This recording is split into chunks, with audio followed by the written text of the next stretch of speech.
Good morning and good afternoon. Happy Monday, LinkedIn friends, Value First Nation. Welcome to another episode of Value First Measurement with Danielle Urban. How you doing, Danielle? So good. How are you doing? Doing wonderful. It's November It's already. November. There's daylight savings. My weekend was just a whirlwind of not sleeping and sugar high children. It was great. Any sugar high Danielle in there? Well, I had my fair share. Yeah. Yeah, yeah. I'm learning to love that part for sure. Yeah, but you've been doing some fun stuff recently, including speaking at MOPS-Apalooza. How Yeah. was that? It was awesome. That was my official stage debut, which was really fun and exciting and went surprisingly smoothly. Awesome. Yeah. When I remember when the that LinkedIn post that was like inviting more speakers, I was like, Mhm. man, if only it wasn't in California and I could easily get there, I'd be all over that. But yeah, what was that like? How about from the just from the perspective of your first, speaking experience? It was awesome. I mean, MOPSA is like such a special little conference. Like it's it's one of the few, and I haven't even found any others truthfully, but I'm sure they're out there. It's one of the few that's like really truly community driven. And I posted about that this morning. Like there are not many other conferences that I've been to where you're sitting next to the person who's getting on stage next. Like you're sitting there learning together about some specialized something that another friend is presenting about, and then all of a sudden the person next to you is like, all right, my turn. And it's just this like really community, for lack of a better word. Like everybody's on the same level, but you know that there's so much to share and so much to learn from each other. And we get that in the day to day in Slack, but to really give everyone that platform that's like, here's my thing, we're gonna go for it, is just so cool to see and so cool to experience. Yeah, and I gotta think he's ahead of the curve there in terms of where events are going, where they've been going for a while, Yeah. like trying to niche down and execute at this community-based level. Yeah. I think we're gonna see a lot more of it. It does take it's hard to transition, I think, into that mindset. Like you gotta really, I would imagine you have to really want it to happen, but also believe like that it can happen too, I'm right? sure people want it to happen. Yeah, yeah. I'm sure it takes a village to run to get that kind of thing going. So what did you tell us what you talked about on your stage debut? Well, we threw tiny little stuffed onions at people, which was very fun. That was Brian DeAndrea's idea, and it was a fantastic one, very memorable, apparently. But our session topic was peeling the HubSpot reporting onion. Where's the data and why am I crying? Which we've all experienced. I'm not going to go off about form submission data because we have some of it now. But anyway, we primarily focused on the frameworks of getting to reports that actually answer questions. So we did a rapid fire like tips and tricks with some case studies, but we started off the first half of our presentation talking about what are the questions that you have to ask people to actually figure out what they want. Because if the use case that I was working on is like a sales leader says, I just want to know where leads come from, and I'm sure everybody has had that experience, whether it's like a startup CEO or a head of sales or even just a salesperson in passing. It's like, oh my God, there are so many layers to that. I don't even know where to start. And so you start off with being like, why are you asking me? Is it because there's a shower thought, or are you like presenting to the board? And then I'd have to pull it up to get the exact verbiage that we had, but we had 5 questions that sort of dive deeper into like, what is the format that you need? What's the audience for this? Who is responsible for the data that's going to get fed into this, so that you actually can map out the project of the thing that you want to build. And some of that inspiration came from, I've had leaders who used to work in Salesforce and are now working on a HubSpot, and they're like, well, I just need a report. Well, in Salesforce, a report is oftentimes a list. Like you just get a list of names or a list of deals, and it's called a report. And so to actually ask, what do you want? Like, how do you want to see this? What is the format that you want to receive this? Do you want to log in and see up-to-date data? Do you want it delivered to your inbox? Do you want to post it in the Slack channel every week? And really getting to what questions you're trying to answer, what's the form factor that you need this in, what's the audience, and who else matters as part of this process. So that's the short version of it, but it's all recorded, and you should go join marketingops.com pro membership so you can see all the recordings. There you go. Yeah, that's a necessary topic for sure. Like just giving people the tools to take a step back and be like, well, okay, why? Like, why did you just ask for this thing? Like, if we don't feel comfortable asking that question, we're not in a very good place. So it sounds like it resonated a little bit. What else was going on? What was the vibe this year? I mean, like all I have to go on is like inbound. There was like this uncertainty in the air about AI. Meanwhile, everybody was talking about it. What was the vibe at MOPSA? It's such a different vibe from inbound, because inbound is so massive, and like you and I come into it having all these connections and knowing where to find people and sort of discovering and creating these little pop-up groups, whereas MOPSA is so much smaller that you just have those groups built in. Like you walk into a room and you know 10 people, which again happens for us at inbound, but is not true for most people. And so I think it's very much more tactical. And everybody loves that about it, because things like inbound are so philosophical and strategic focused, and it gets watered down to serve an audience of 30,000 people, whereas this is like you've got the 500 people in the room who showed up to learn from each other. And one of my favorite and like mind-blowing sessions was Todd Sprinkle's sprinkling of tips and tricks from his 15 years in MOPS, and it was down to like, here's an Excel formula that you should keep on hand, and it was just like the most random collection of things that some of them were really familiar to me, like how to ask for help in Slack and how to ask for help from the community, all the way down to like, here's some scripting that I didn't know existed until 2 weeks ago, that Todd didn't know existed until 2 weeks ago. And now is shortening processes for him, and he's shared all the code. Like that level of technicality, you're not going to get anywhere else unless someone is creating their own content stream for it. But there was more general strategic stuff that was really insightful. What was interesting to me, and a lot of people noticed this trend too, is there were so many sessions that said ask questions similar to how we did. So there was it Mike Simmons, I think was his name was, presented as the keynote on, what questions you need to ask and how to have a productive meeting. And there were questions in Jamie Breidenbach's kickoff kit about how to outsource some tasks and how to work with outsourced talent to really define a project. And it was like, ask the right questions, make sure you have everything defined. And then I remember someone talking about trying to create an AI chatbot to help with their like campaign ops.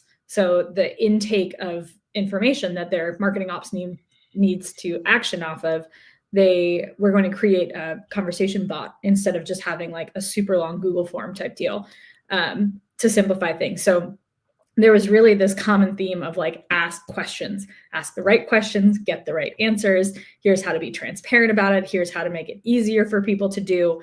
But really nothing works right unless you are owning the project and asking what you need to.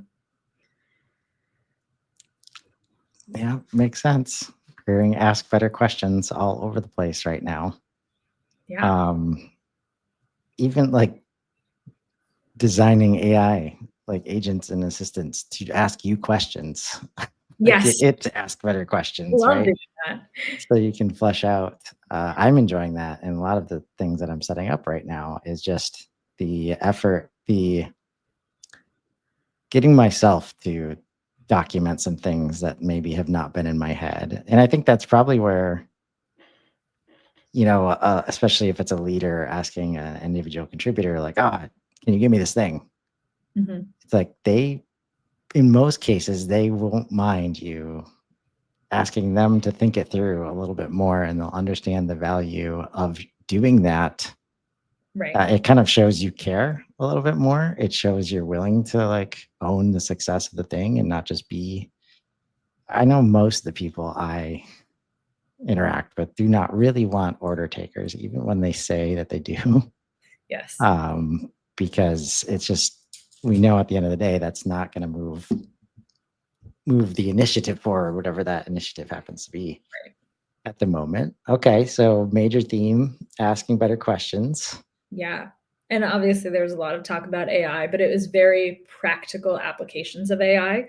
So I went to Corey Huff's presentation on creating your first AI agent, which he kept pointing out there were a lot of people in the room who probably didn't need to be there because it was not their first AI agent, but still having him take us through the process of like, what is the thing that you want to accomplish? Where does that live? How is it going to serve you? What do you need it to do? What are the outcomes that you can get it set up to deliver for you? Is still just asking the right questions. Like, how do you distill it enough to be a repeatable process that is worth coding into an AI agent or into an AI workflow that's actually going to serve you? So there's a lot of AI and using AI to support audience discovery and intelligence and how you enrich things and how you know, throw it in on top of everything. But it still was very practical. It wasn't like AI is here to take our jobs or AI is here to solve all of our problems. It was like, here's how I'm using it in my work stream to do this very discrete thing. And that was really helpful to see and hear. Just to like see and hear like confirmation that there is a group of the world that's not freaking out about this and looking at this in a very measured way. It sounds like. Yes, for sure. And it's, when everyone first got excited about AI and we were all writing sea shanties with ChatGPT, I was kind of like, this is dumb. I don't get it. And then I felt like I was behind the crowd until I saw other people sharing the exact thing that they were doing. And so it helps me to sort of level set on what features I'm taking advantage of, what maybe I could push myself to learn just by seeing what other people are doing. And I think that's the best way for all of us to learn what the best use cases are, is seeing use cases and understanding how that was built and how it was done. Yeah. Any favorite nuggets outside of the general themes that you want to highlight or can't stop thinking about? Yeah, there was a lot. I sat in oh gosh, I have to pull up his name. Anurag, what's his last name? Kemka. Anurag Kemka is the CEO of RightWave, which is a MOPS agency. And he did a whole session on how you run campaign ops like a product. That's what it was called. Running campaign ops like a product team, SLAs, tickets, and transparency. And talking about order takers, I went into that session because I've written a blog post about how operations should be treated like a product team. They should own outcomes. They should think about processes with end users and internal users. Like there's a lot of similarities to building a software as there is to running an ops team. And so I went into it thinking like strategy and high level philosophies. And it was very tactical, following the other themes, which was really cool to see and very interesting. And I will tell you, RightWave practices radical transparency. I asked at the end, do you have a separate system for internal tasks and client-facing tasks? And he was like, no, it's all the same. And I was like, well, okay, I'm really glad that works for you. That would not work for me because we have things like contracts that we need to make sure get taken care of. And I'm sure they have a separate process that he just wasn't going into detail for. But that like post-customer management of operations, I think it sort of depends what level you're coming at it from. If you're really outsourcing the like button clicking, that's a perfect model. And I love that for them. It does really accomplish transparency. And it made me think like, and I've had this conversation with other folks previously, but it really kicked my brain on for how can we create transparency and sort of a home base with our clients to give them, and I thought maybe we should make a HubSpot dashboard inside of their HubSpot account so that it's a place they already are, where we're already doing work for them. Let's create that view. And what do we need to build those connections for so that we can give a level of transparency that makes sense? So that one I've been like stewing on in a both positive, inspirational way and a like, how the heck does he do that kind of way? Yeah, I think it's like transparency is always tricky for orgs, but when you do it right, it's just so powerful in the amount of admin that it gets rid of Yes. try and just control everything. I have been thinking about lately, especially as the project's object has entered the picture, and like there's view only seats in HubSpot. So Yeah. like what kind of world would it be where our customers are invited into our customer portal or our HubSpot portal as a way to make it easier to share all of their, specific data, especially if we start using it for like project management Yeah. and stuff, right? Um, so I do think there's some innovation to be done there. And I would imagine most of it's just like, can we do this in one system? Right. Like, and is it just an effort of like permissioning and setting it up correctly to support, permissioning in the right spots? So that's very exciting to hear that being talked about. Yeah. And it was a good full room. So I think we're all thinking ahead because even in internal teams, like let's say I'm a center of excellence or I'm an operations team embedded in a larger organization, everybody's asking you for stuff all the time. And when you need to sort of take that step back between, I am a team that needs to manage our workload and define our strategy and roadmap as a team to be successful in supporting all of the other teams, you need some level of transparency to show how those tasks are being handled. What is the process? How far are you in the process? Like your pizza tracker type order tracking, like it really helping people understand this is the process, this is how it runs, here's where you are and here's where you're going, here's where we're blocked. Like that needs to happen. Whether that's happening very explicitly in a system that is transparent and available is probably not the case for a lot of teams. It's more like Slack messages constantly, Yeah. or like sync meetings once a week, those kinds of things. Oh, sync meetings. I love having a focus on like here's how you get to sort of that ultimate state of what it could look like. And he showed all of the screenshots of their systems, like truly incredible what they've built. But it does feel like you've got to find that happy medium, and like you have to handle the requests at the same time as you're writing your own roadmap to get to that point where they can all see their requests. It can be Yeah. really difficult. Yeah, it's definitely like, again, it only makes sense in the world where nobody's an order taker and you Yeah. like truly partner with people. Like we're building out the scope together, we're building out the expectations together. And that is a new, for most like service orgs, that's Yeah. new territory, right? Yeah.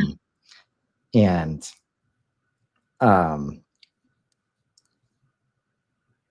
wow, that's very interesting to think about. I'm so glad we're there because so much, I mean, I joked about it as I noticed as we were going live. It was like, oh, a couple episodes here, we talked about removing barriers instead of adding pressure. And I was like, that was the show this morning with Tony, Value First Leadership. And it's like, yeah, most of Value First, like Value First was created with the concept of like, just get out of the way of the Yeah. value. Like the value wants to flow. And we put so many things like Right. in the way of that.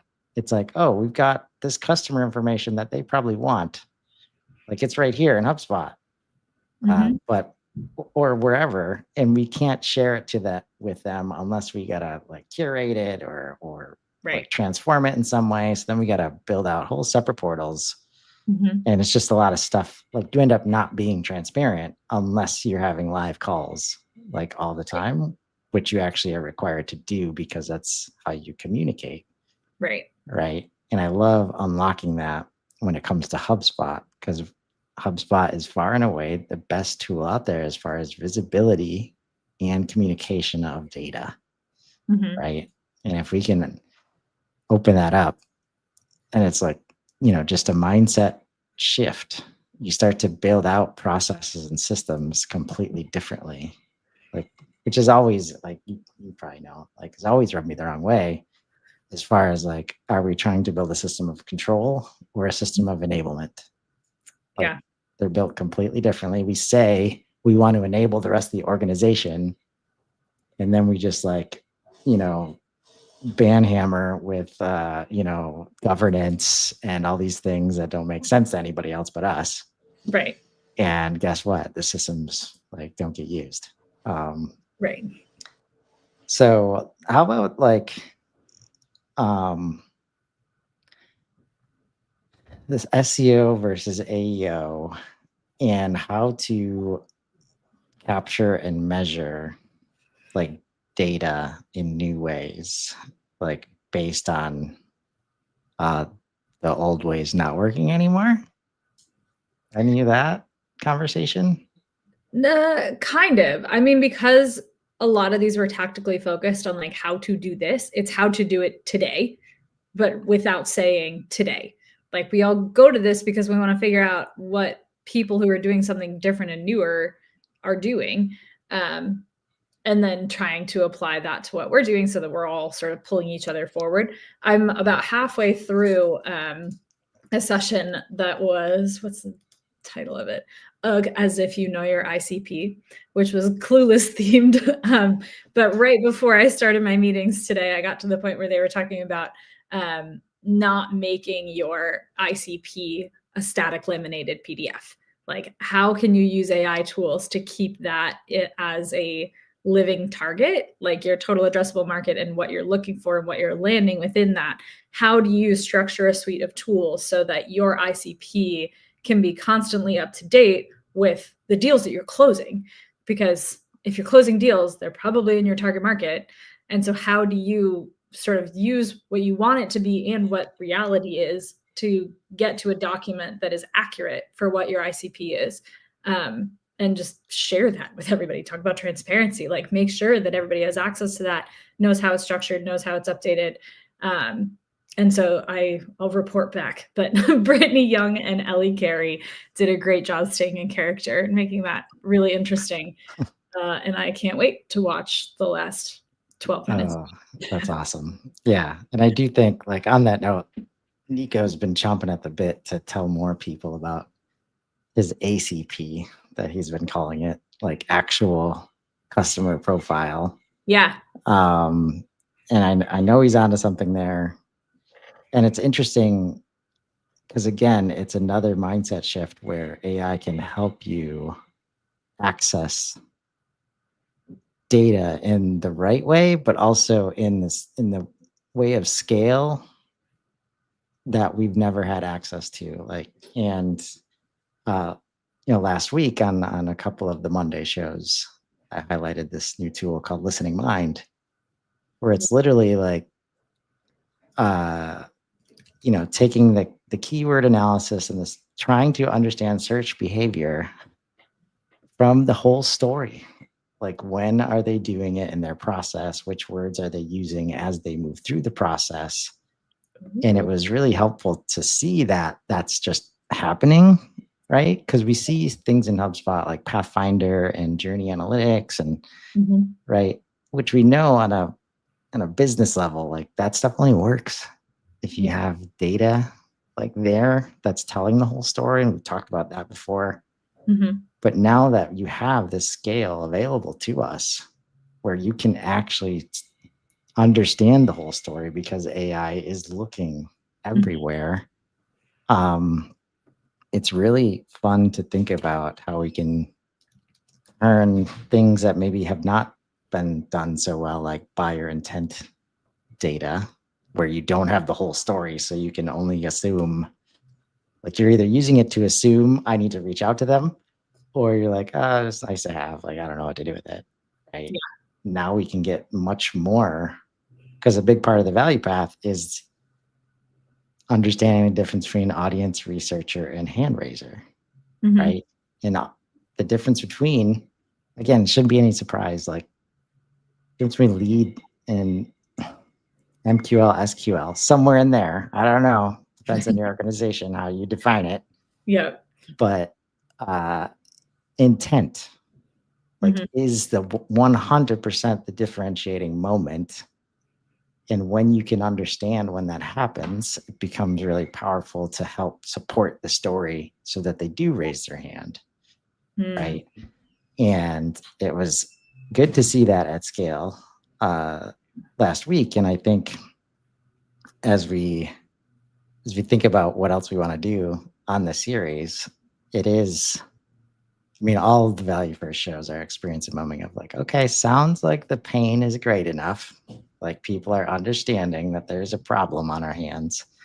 How can we make all of this more practical in terms of let me put it to you this way. Well, first, is there anything else about MOPS-Apalooza that you wanna mention? Last thought, it was super fun. Everybody's there to have a good time, and that was evident, especially in the evening activities. And I don't mean like everyone going out like crazy. There was a game show. There was a live podcast reporting with Sydney and Lauren of Emiko. There was even one of the sessions was like a dice roll game where you had different things you did with the die once you landed on that thing.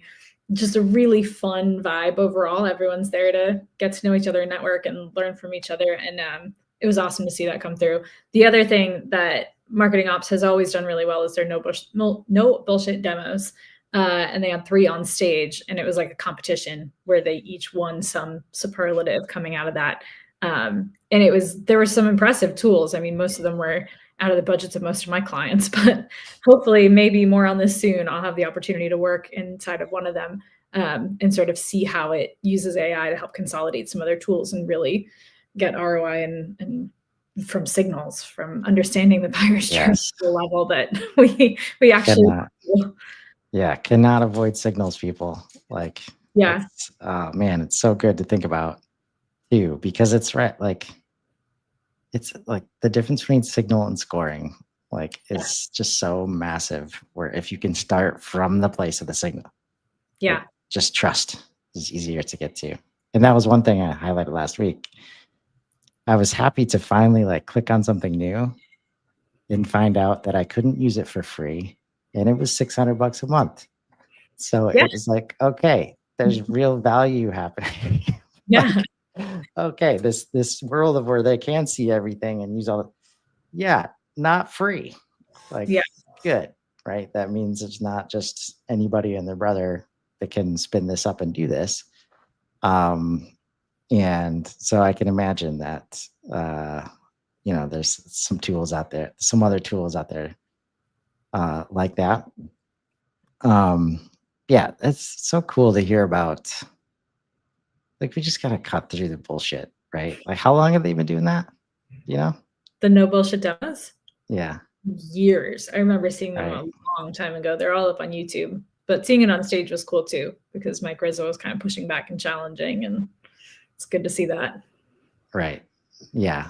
Reminds me of the unboxings that we do. Of course, it's the whole purpose of just, we got to get rid of this, facade of, Right. that does not represent daily life at all. And yeah, good to hear more of that happening.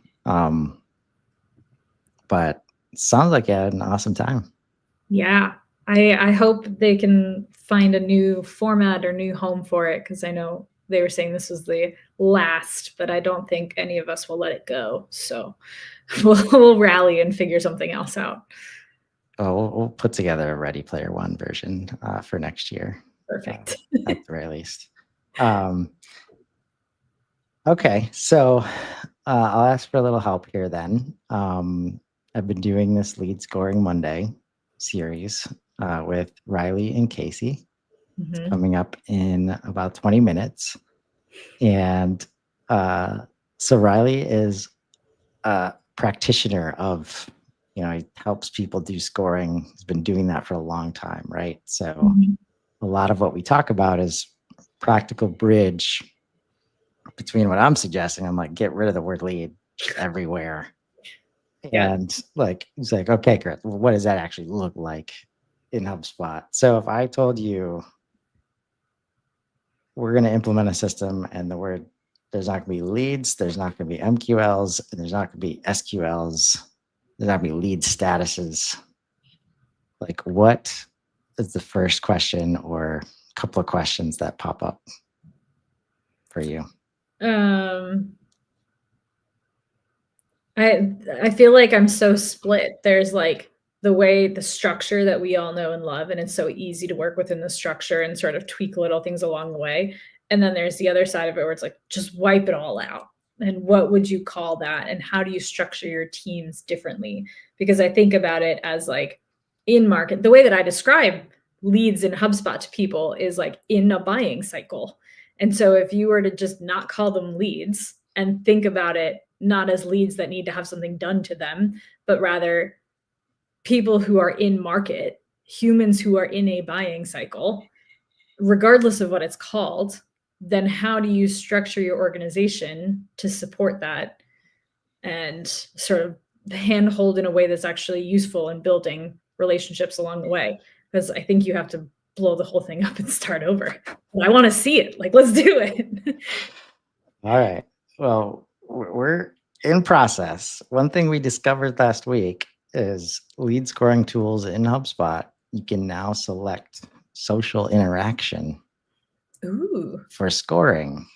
So we might be digging into that today as like a practical, because there's one thing, it's like, okay, we want to score like stuff that's happening on LinkedIn. How is that data coming in to our HubSpot portal? Because we haven't planned for that. So, and we might not use the social tools in a way that supports that.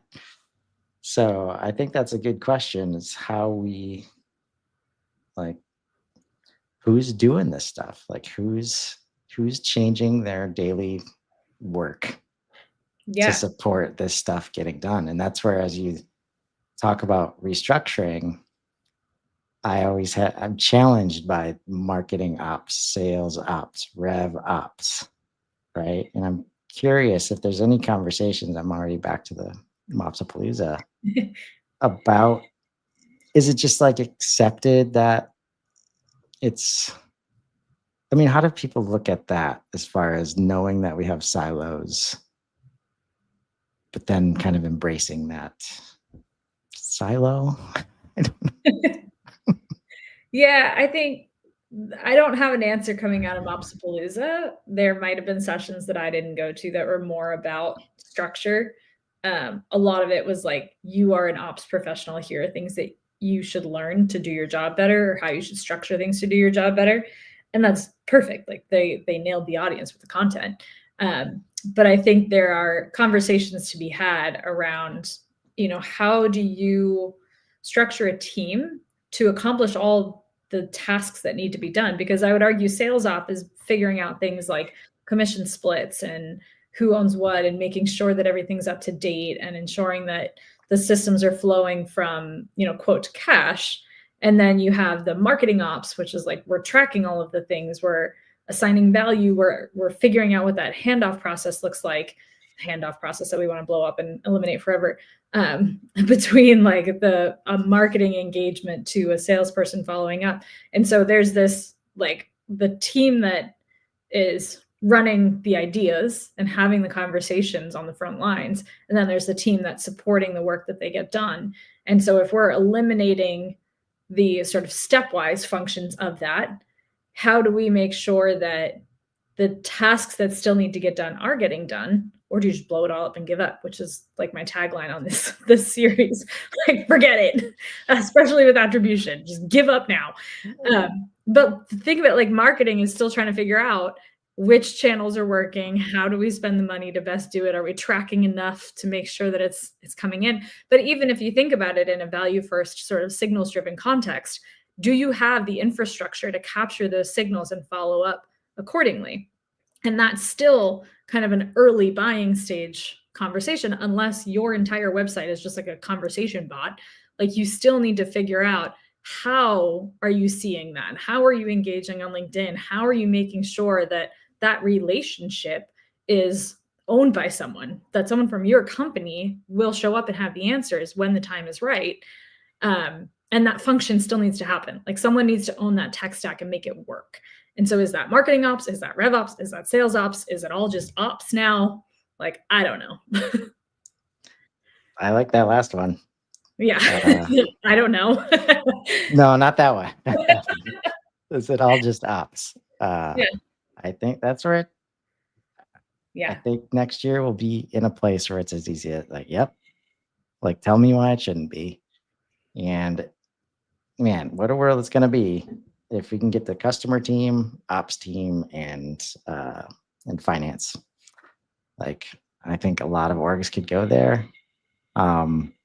Since that caused me to remember, what I was going to say earlier. We'll end on this, like, because we're going to dig into these practical use cases on this series and a lot of other value first series, because we've done the principles, we've done the commitments. All right, rah rah, we're going to be, fluffy language everywhere. I know, but like, how do we actually get this done in HubSpot? The beautiful thing is that HubSpot can help you get it done.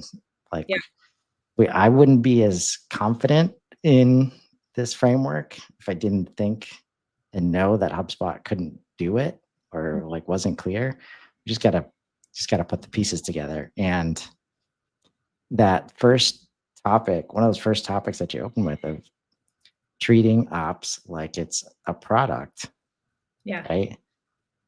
Like